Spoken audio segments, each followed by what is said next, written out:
All right, good morning. Oh, come on now. Good morning.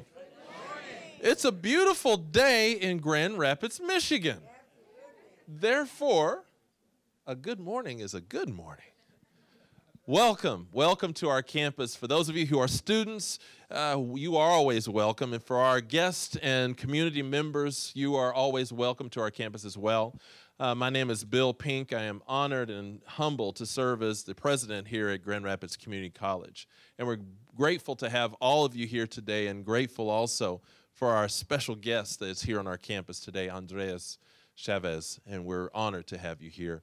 I want to quickly give you some introductory information on our guest today, and then I want to get through that and then sit down and let him take the floor. And after his presentation, we'll have some opportunity for Q&A where Sonia Hernandez will lead that as well. But let me share some information with you, and I want to read it because I want to make sure that we understand the breadth of the individual that we have speaking to us today.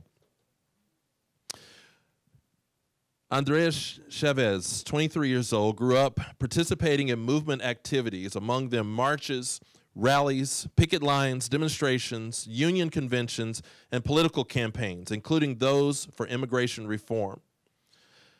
Andres grew up in the town of Keene, California, where the Cesar Chavez National Monument is now located. He is a graduate of Cal State University, Bakersfield, with a BA degree in public policy and administration. He was active in student life and in the community during his college years. On campus, he helped organize alternative spring break programs, an immigration rights rally, and the first ever Hispanic Heritage Month observances.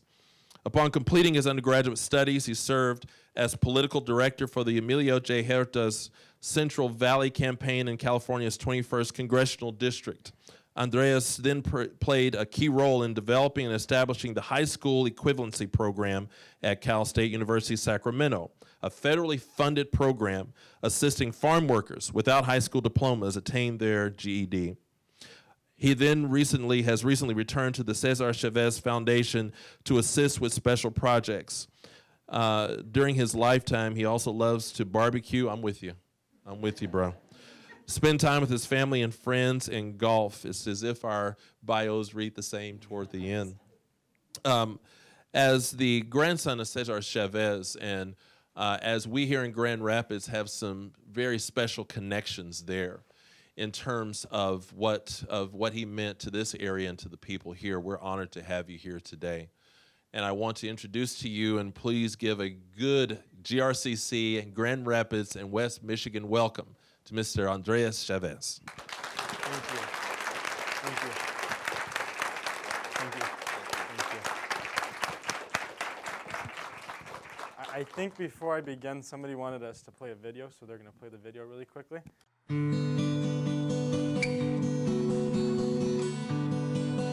I'm not very different from anyone else who has ever tried to accomplish something with his life. Once social change begins, it cannot be reversed. You cannot humiliate the person who feels pride. You cannot oppress the people who are not afraid anymore. We're filled with hope and encouragement. We have looked into the future, and the future is ours.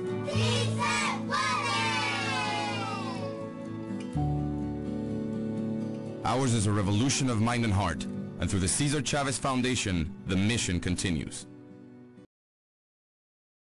Individuals. First, I want to thank Lupe Ramos Montigny, who helped organize the trip and brought me out here all the way from California. So let's give her a big round of applause.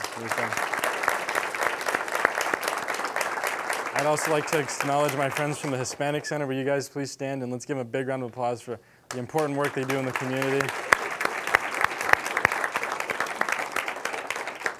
And last but certainly not least, Devon Rittenhouse, who has graciously been driving me around today and giving me pointers and tips.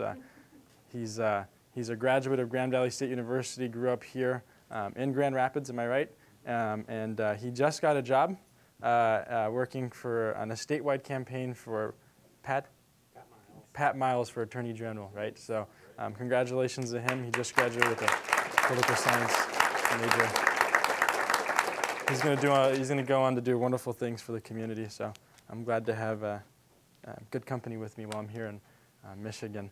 And then the second thing that I want to do is, before we get started, in the tradition of the farm worker movement, and any event really honoring my grandfather, we always have to start it off with the farm workers clap.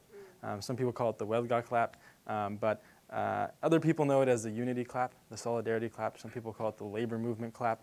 But it's really it's an applause that starts off nice and slow, and then we work our way faster. So I'm going to ask you guys to participate a little bit with me, just to get everybody woken up and make sure we start it off on the right terms. So, you guys ready to do it? Yes. All right, let's go.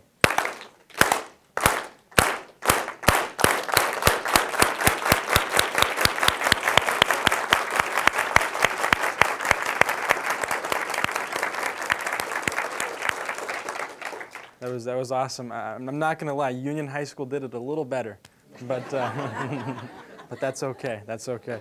You know, as I began to think about what I was going to say today and prepare my remarks, I started thinking about the past year and try to make sense of all the chaos and turmoil that have recently come out of Washington, D.C.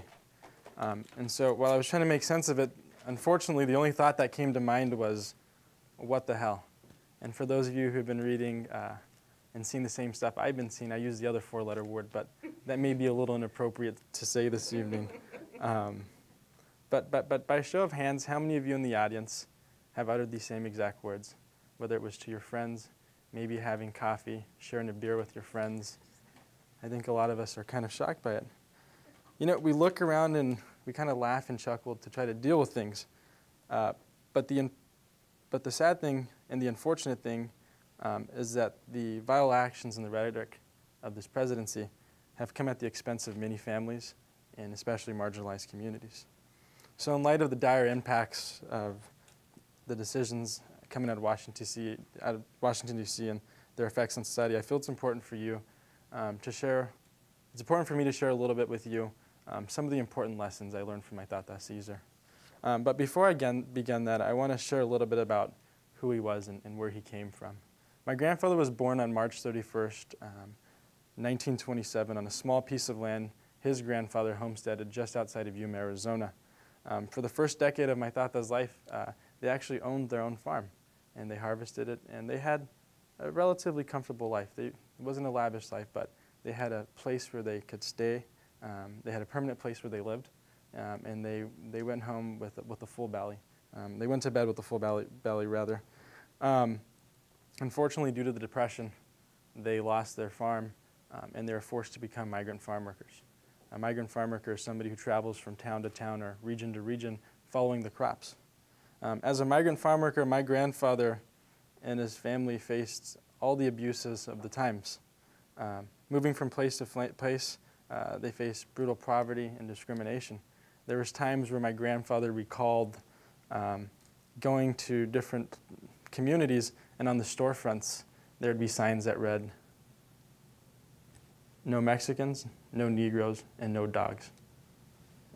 My dad always tells me the stories of how when they were driving up and down the Central Valley of California and into Northern California, where my grandfather would point at a bridge, and he'd say, "You see that bridge, mijo?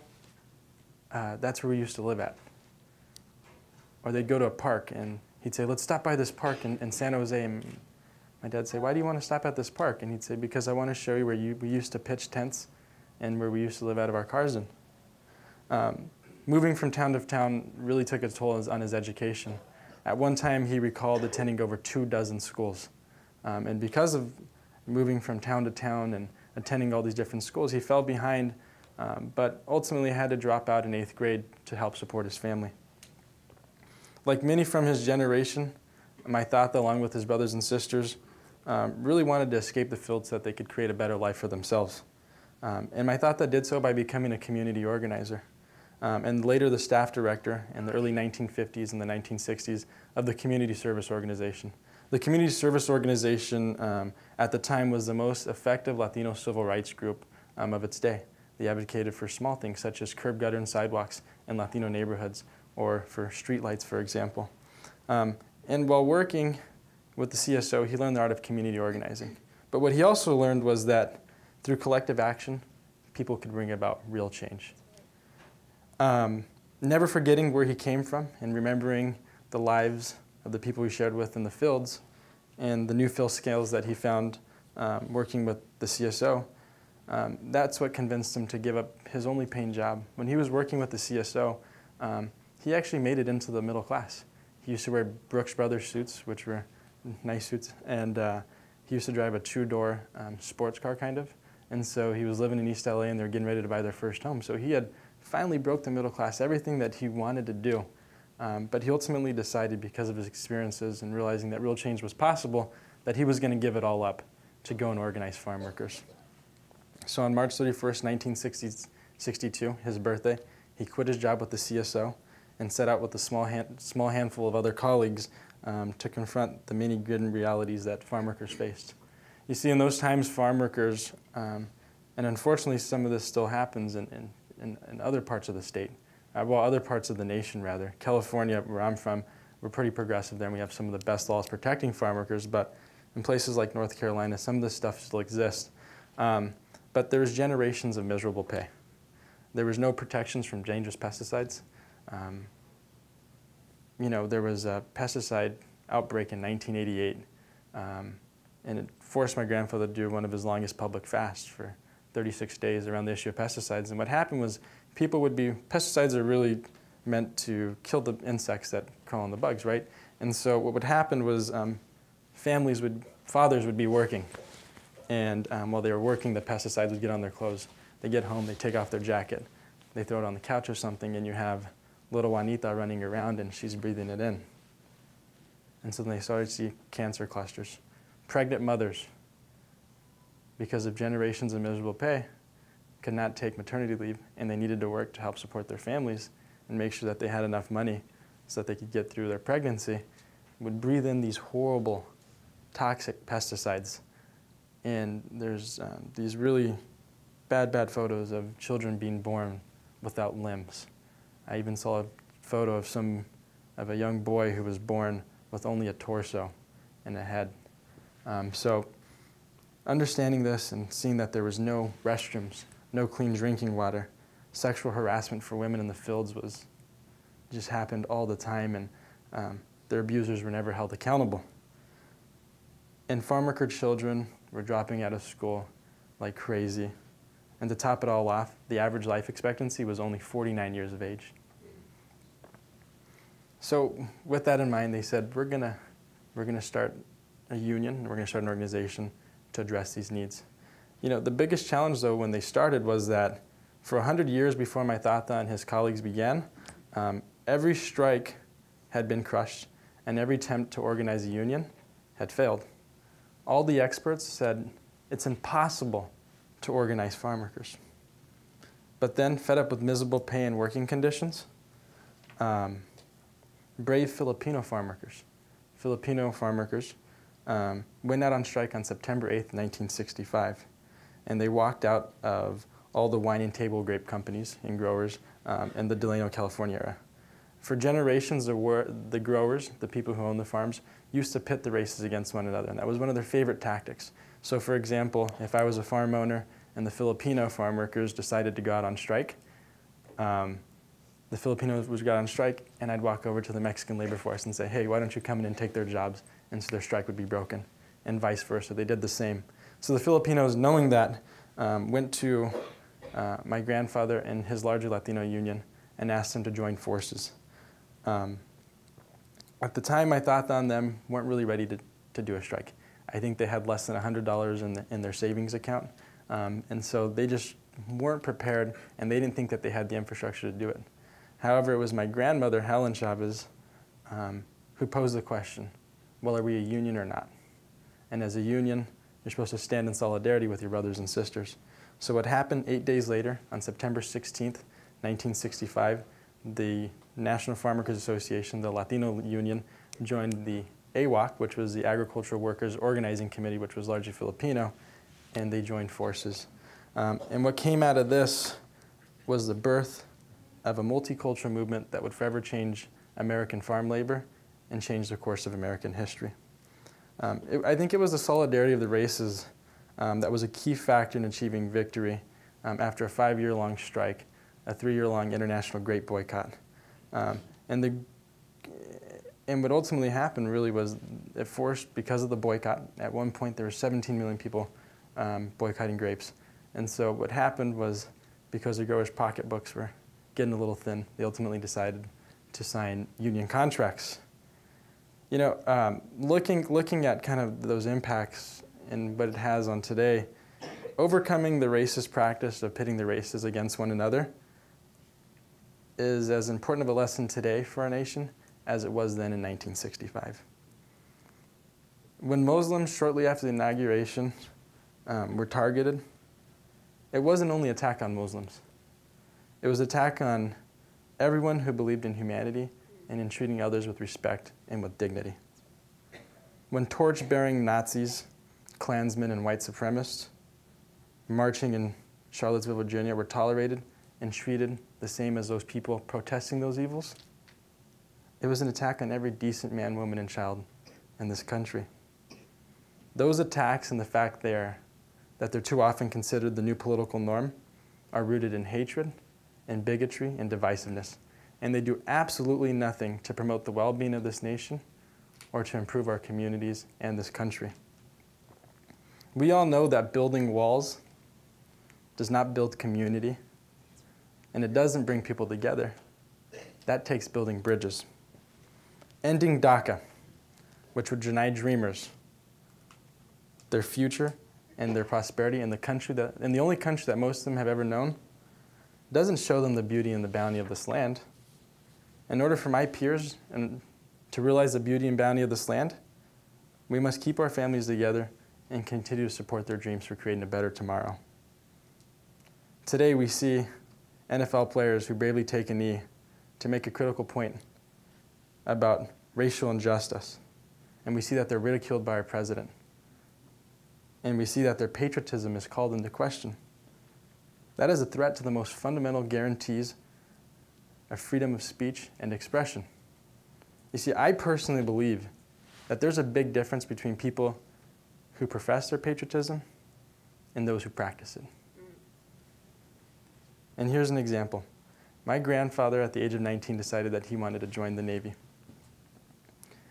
At those times, the Navy was still segregated, so my grandfather often considered it the 2 worst years of his life.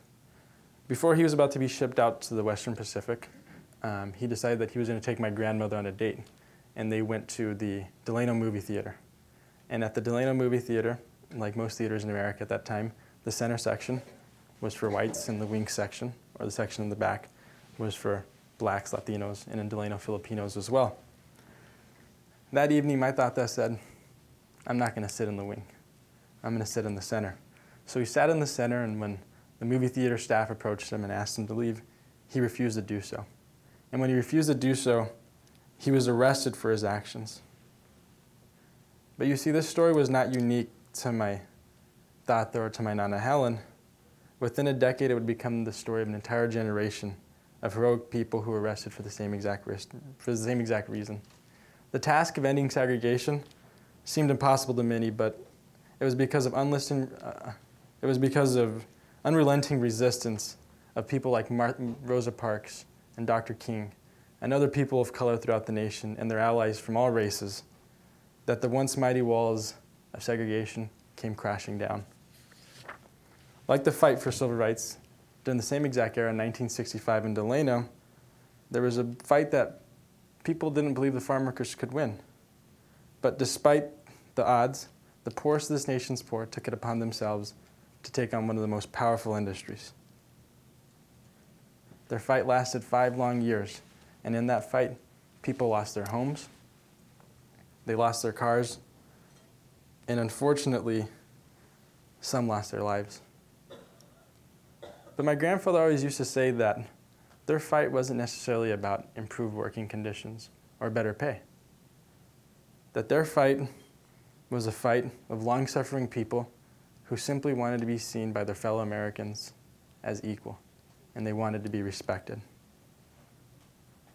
Their fight was a patriotic fight. It was a patriotic fight to protect the most fundamental principles for which this nation was built upon. And like today, we were in that fight, the same patriotic fight, the fight for justice and the fight for equality.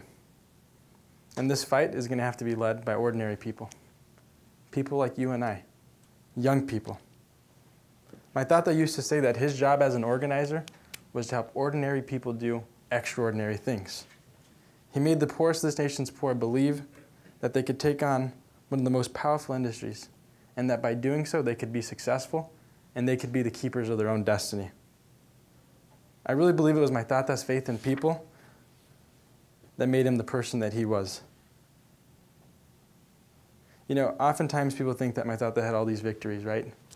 But the truth was that he faced more defeats than he did victories. It seemed like for every step they would take forward, they'd take 2 steps back. So another really important lesson I learned from him was that you only lose when you give up and when you stop fighting. And I want to share a story with you about this lesson that was passed down from my dad. My father was thrown into the political arena to become the UFW, United Farm Workers, political lobbyist. At that time, the UFW had 80,000 members in California, and they were one of the most, if not the most powerful union in the state, and really were the voice for Latinos throughout the state of California. And one of the first tasks that he was assigned with was that he needed to win the approval of the state senate for a favorable person that was going to be appointed to the State Farm Labor Agency. And so my dad and them organized this huge campaign, a statewide campaign, where they did office visits at the Capitol office, but also in their district office. And they put all types of time and resources, and my dad was the one leading it. And so on the last day of legislative session, my dad, alongside my tata and hundreds of other farm workers, sat there and watched the vote. It was about 11 p.m. and they finally took the vote, and they came up 1 vote short. My father was just devastated because he knew the law protecting farm workers' right to organize was now going to be decimated, and that because of that, millions of farm workers throughout California were going to be affected. It was like 11 p.m. when my grandfather kind of looks at my dad and says, "Let's drive home." Now, the drive from Sacramento to where we lived at in Keene is about a 5-hour drive. You can imagine that they were tired after all the organizing they were doing, but my dad looks at him and says, "Yeah, I'm not going to sleep anyways." So about an hour into the drive, my tata finally begins talking to my dad. And he looks at him and he says, "Did you do everything you could do?" "Yes," my dad replied. "Did you leave any stone unturned?" "No, I did everything I knew how to do," my dad said. "Did you work as hard as you could?" My dad said, "Yeah, I did. I worked as hard as I could." My grandfather paused and said, "Remember, our work isn't like a baseball game, where after 9 innings, whoever has the most runs wins. It's not a political race where each candidate runs a campaign, and on election day, whoever has the most votes wins, and the others are losers. In our work, the fight for people, you only lose when you give up and when you stop fighting. So tonight, let's go home, get some rest, because we have a lot more work to do tomorrow." So when I saw the election results last fall, and I see the horrible things coming out of Washington, D.C. day to day, I don't think it's the end of the world. I merely see it as a test of our faith, our commitment to each other, and our commitment to continuing to make this country be the best place it can possibly be. So today I'm going to conclude by reminding you of the 3 important lessons that I learned from my tata. Number 1, solidarity is paramount, and it is important that we are brothers and sisters keepers. Number 2, the fight was never about better working conditions or better pay. It was always about respect, because when people respect you, then you'll win those things. And finally, you only lose when you give up. So with these words, I hope you too are inspired like I am to be of service to others, and let's leave this place, let's leave this world a better place than we found it.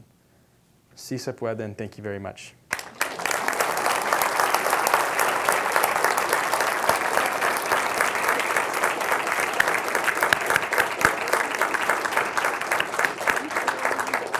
Thank you, Andres. Do you want to see?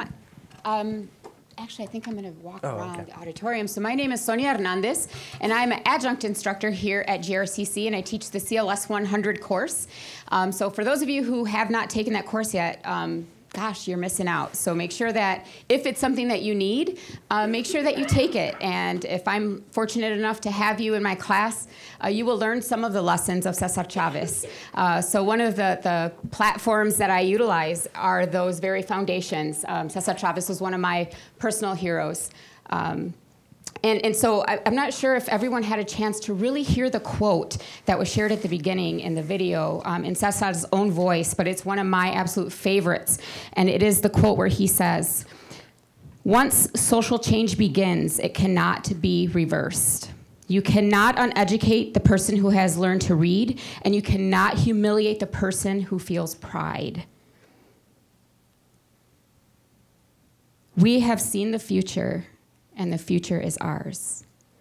Please believe that. The future is ours, every single one of us in this room.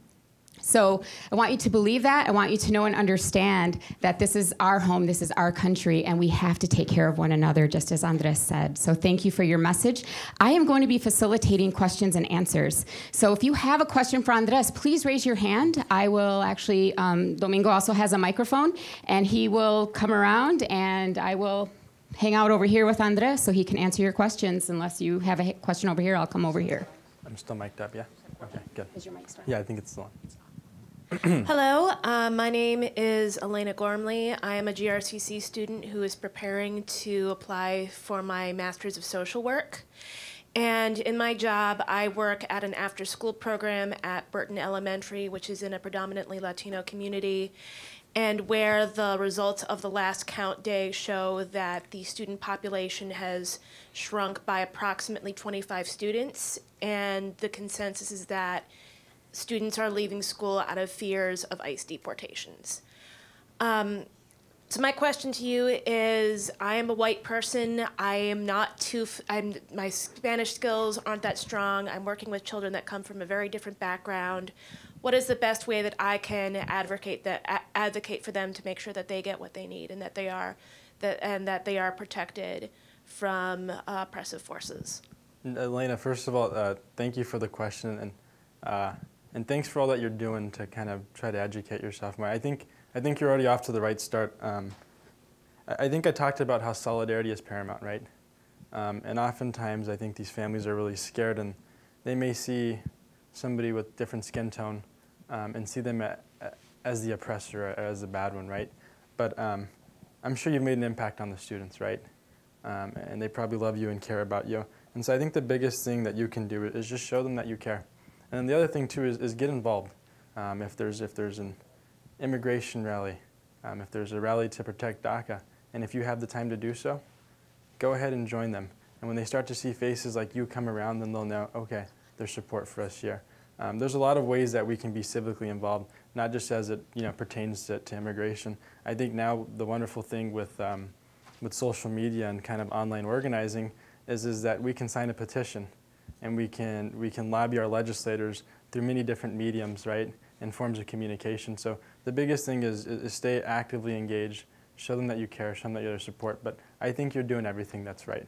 And if you can get out there and advocate on their behalf, do so. Don't be afraid to call your legislators. At the end of the day, this is an issue of human rights, right? And a lot of these people are fleeing horrible atrocities that are happening in their country. And I think our job as being the most powerful nation in the world and a place where people really come for prosperity and opportunity, it's our job to welcome these individuals and make them feel at home, because they really want to achieve that American dream, right?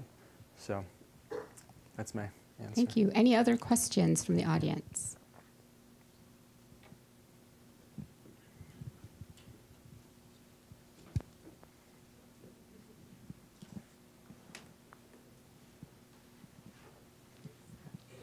Hi, my name is Angelica Lopez, and I wanted to ask you for your intake. The Milagros the truck drivers are having a strike due to low wages, so I would like to see what I would to do to for others to hear that that we shall not buy their products because.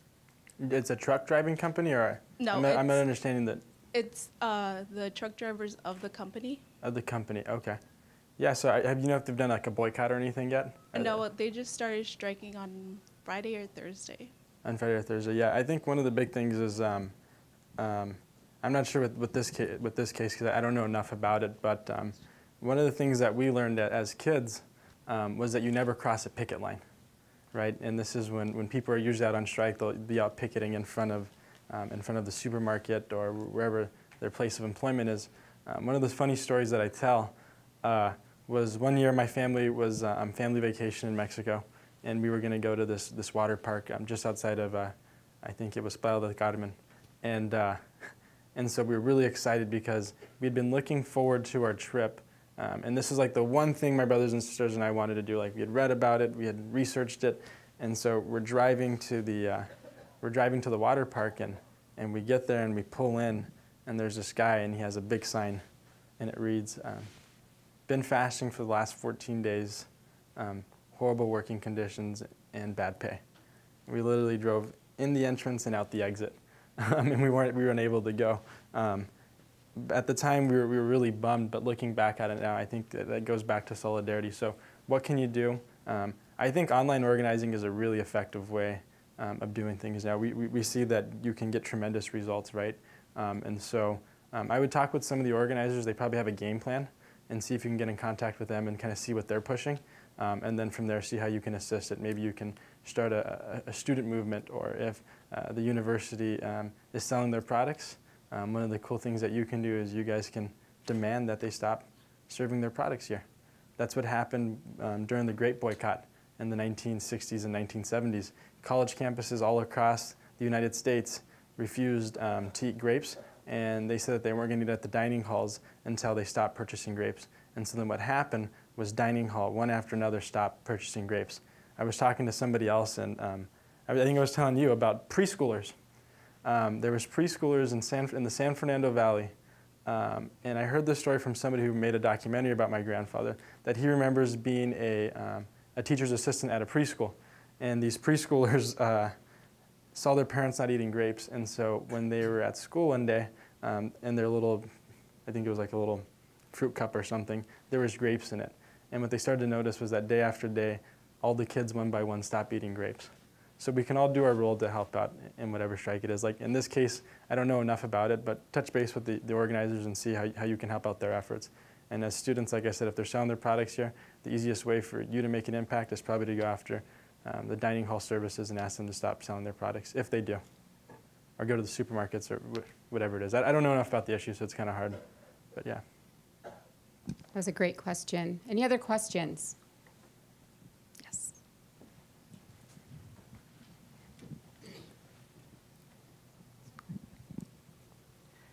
First of all, thank you for coming out. But I wanted to ask, what are like multiple and good ways that we can support DACA to make sure it doesn't go away completely? Yeah, for sure. I think the first thing is, I think the recent decision said that they're going to decide something by March, right? What the future of DACA has. I know that there's a couple measures currently that are being proposed. I forget the bill numbers in the House of Representatives, but if you have a legislator in the area who's not supportive, put some pressure on them. Call their office, see if you can schedule a meeting, see if you can get a delegation of students, and talk about how it's important to you that you support your DACA peers, right? That's a good way to do it. And then look at other online organizing methods and see kind of what community groups are doing. I'm sure here in Grand Rapids there's a lot of activism going on around the issue, like there is all throughout the country. So just really be involved and try to educate yourself and continue putting pressure. That's ultimately what it is, and it's interesting how real change can happen at the grassroots level. And I think oftentimes we forget that, right? And I think that was very obvious that change happens at the grassroots level because of the recent election, right? It really came down to a matter of less than 100,000 votes in about 4 different states. And because of that, we're in the situation that we're in now. So continue to put pressure and stay actively and civically involved, and try to follow some of the legislation. I think that's ultimately what's going to do it at the end of the day, is seeing if we can get some of this legislation passed. I know President Trump has talked about doing something, so that may be another avenue. But people are trying to figure it out. So yeah, just stay involved. I think you'll see what they start asking people to do. The first thing I saw was everybody put on their Facebook, "I support DACA," right? So that was kind of a cool way that you can get involved. And there's different ways to get involved in movements, right? You don't necessarily have to be the person out there with the microphone shouting and screaming. You can play a small role in helping any movement. Some of the best volunteers in the farm workers movement were the people who worked in the strike kitchen. They made sure that all the volunteers and all the strikers were well fed so they can go out there and fight the good fight. And that was their contribution to the movement. So everybody has a contribution to make.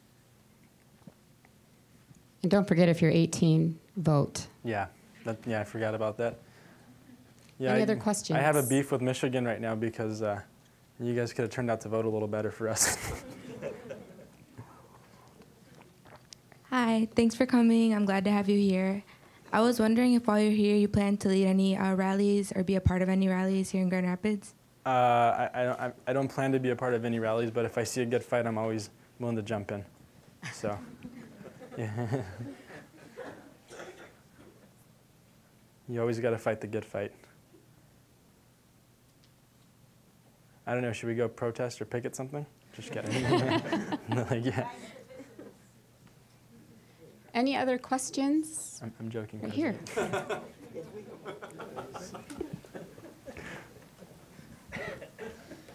All right, so my name is Mark Askey, and I'm going to bounce it off of this lady's question over here about like DACA and the Dreamers program. So I know, like you said, one way that you would like us to all be involved is like online petitions, but the kind of vibe I'm getting from the current presidency is they really don't give a crap about like things that are online like that, like money kind of talks in that aspect. And also, like, are you expecting the vast majority of supporters to come from outside the Latino community? Because I know it's kind of concern I'm thought of is a lot of people that are probably going to protest this whole DACA movement are people that are using it. So I'm kind of getting the impression that maybe that's not the best way to go about it, because that would lead to targeting for like immigration statuses and other things. So did you want like the white community or other people that are not using that to be the primary support? Yeah, I think it's important. Like, I think I talked about solidarity and how it's important, right? So when you can get citizens, I'm a citizen, citizens from the white community, the Asian community, African American community, any community, to jump behind their brothers and sisters who are DACA recipients, and I think that's powerful. You know, when it comes to online organizing and kind of the petitions, it may not have an impact now, but I think when you're in a fight as large as we are, you have to hit them from all different angles, right? So it may be donating to candidates who are more like-minded and who support these programs, right? You talk about money talking in politics, and that is a big issue in politics, right? But also registering to vote, right? If more people would have turned out to vote this year, in a few states, we could have seen different results, right? So I think it's just a really big, complex issue and problem, and I think really my advice was that we have to hit it from all different sides, but it's going to need the support of a vast majority of Americans from all different walks of life to ultimately stand up and protect our dreamers and our DACA recipients. Did I answer your question? Yeah. You don't seem satisfied. Just kidding. But it's just a really, you mean like, you know, you're dealing with big boy politics is what I call it, right? It's a whole different ball game, but part of that is having the grassroots efforts, right? I know folks who work in DC who all they do is they work on making sure that they turn out rallies all throughout the state. You know, where I'm from, my congressman is actually Kevin McCarthy, who's the majority whip, I think he is. So he's one of the most powerful congressmen he's one of the most powerful people in Congress, and for the last 3 years, last 2.5 years, I should say, he's had his doors locked at his congressional office in the district. And so now there's a new nickname for him called Duck and Hide McCarthy, because everywhere they see him, they just bombard him. everywhere he goes, he gets picketed. He'll be at dinner with his family, and I mean, it may not be the best way to do it, but I think it's just applied pressure, and we just keep on pushing. And actually, we've seen him kind of make some way. He talked about, okay, maybe we'll propose something, but we have to increase border security, right? So at first, he was just like, absolutely no. But now we've got him to the point where we say, okay, I'm going to give and take a little bit, right? Is that the right way to go about it? I don't know. That's the way politics plays out, right? But it does show that continued resistance in multiple forms does actually bring about a little bit of change. We may not see it right away, but that's why you just have to keep fighting. Keep fighting. I wanted to point out that there are online petitions, but there's also paper and pen petitions. Mm-hmm. And what we do at the state level also affects the national level. And so it's very important to stop and look at the petition of somebody standing there and deciding, is this one that really will have an effect on the movements that are important to us? Mm-hmm. No, that's very true. I know in California they recently passed some laws to make it a sanctuary state, and the CSU and the UC systems and the community college systems have made it a point that they're going to do whatever they can in their power to protect DACA students. And so that's an example of change happening at the local level, right? So that is a good point that there's this, I think it was Tip O'Neill, former Speaker of the House during the Reagan administration, he said that all politics is local. So. Thank you so much for being here, Andres. My name is Juan. I'm a senior at Grand Valley, and I am the president of Advocates for Immigration Reform. And one thing that we've noticed that we consistently discuss is violence, whether you're Democratic or Republican.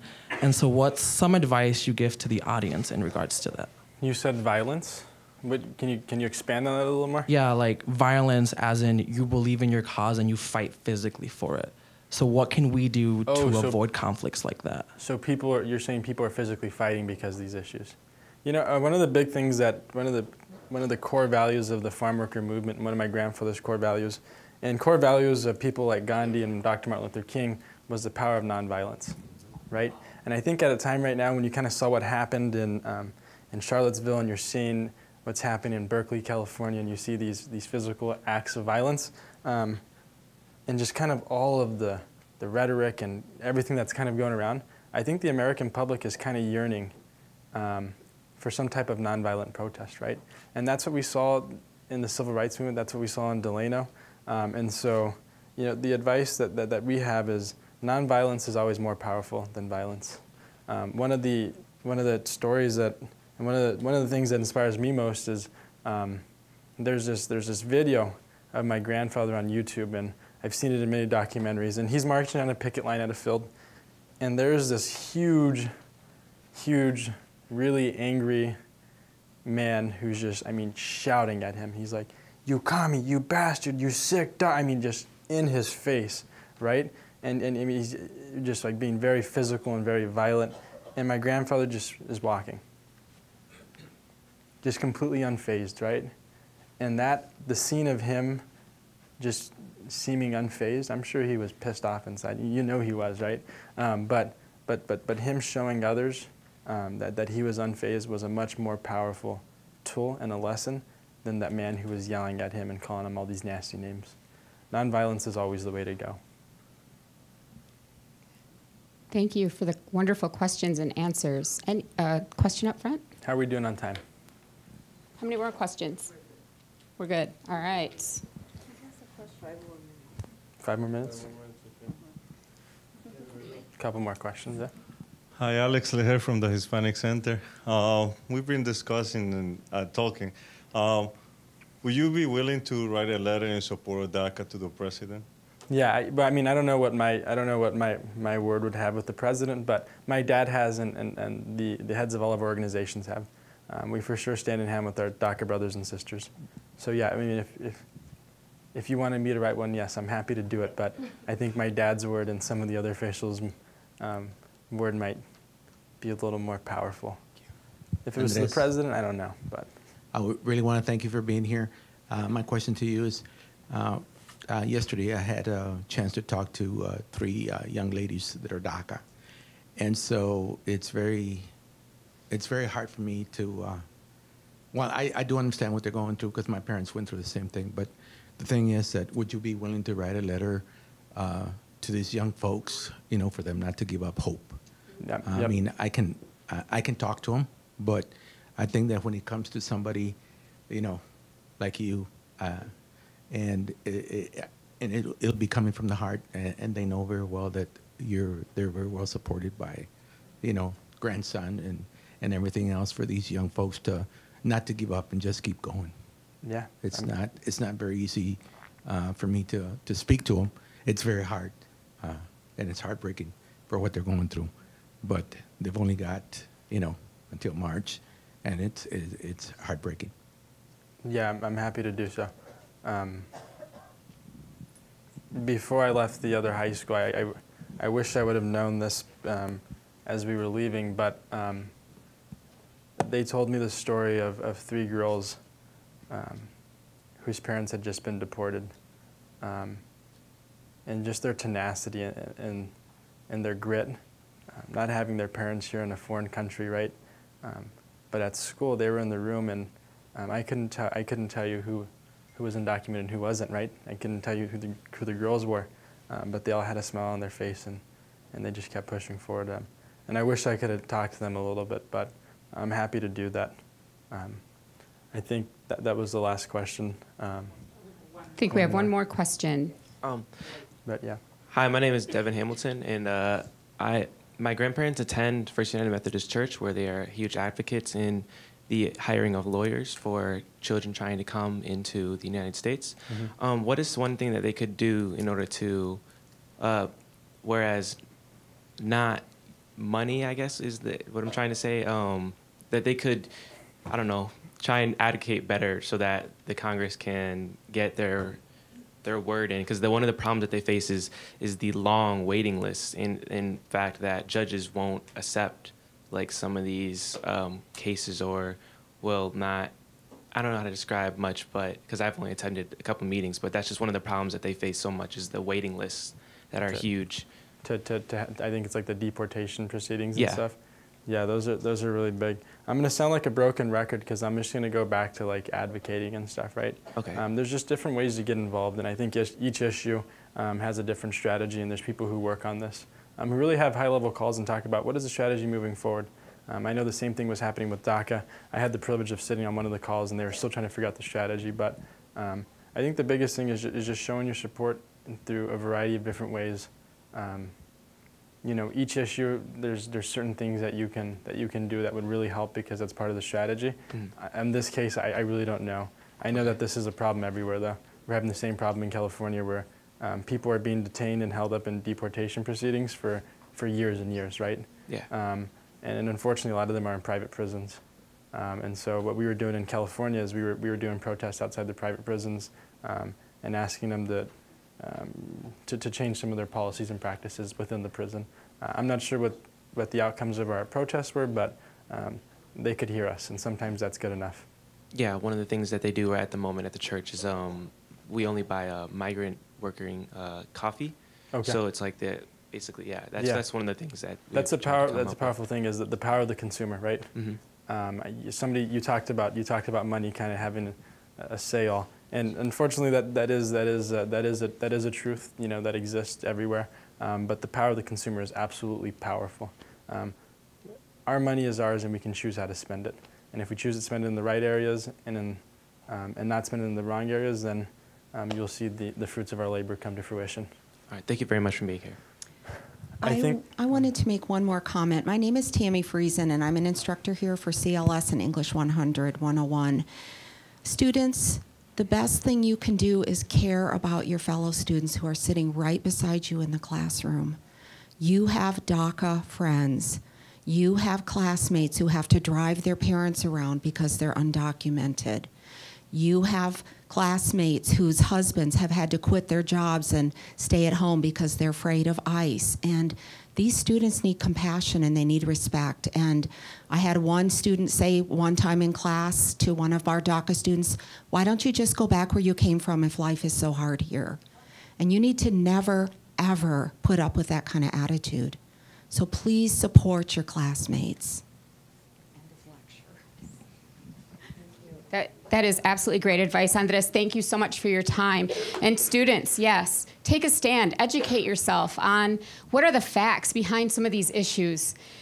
Anytime you stand neutral in the face of injustice, you've taken the side of the oppressor. Please don't do that. Educate yourself and take a stand. Andres, thank you for your time here today. Good job. Thank you. I appreciate it.